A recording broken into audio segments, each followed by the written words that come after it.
Welcome to Luca is a Billionaire, where the only thing I invest in is your answers. You start by locking down the essentials so the motion will look intentional. Align the camera, set resolution to 1080p or 4K, and pick 3060 FPS. This gives smooth frame cadence. Once aligned, set a precise start and end focal length or zoom position and mark them physically or in camera. Then secure stability with a tripod or gimbal. Make sure you reduce sudden shakes by stabilizing your body or using slow shutter adjustments to introduce gentle motion blur for a natural look. You now perform the actual controlled zoom using steady, deliberate movement.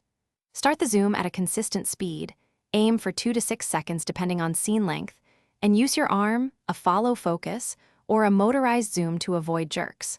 Once done, add a subtle dolly or track move to counteract parallax and keep framing harmonious. Make sure to switch to manual focus and lock exposure so the image doesn't shift mid-zoom, because automated adjustments kill the illusion of smooth motion.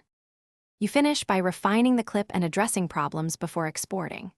In editing, apply ease-in and ease-out keyframe ramps or add motion blur to smooth speed transitions. Once done, use warp stabilize or optical flow frame interpolation for small jitters that survive the shoot.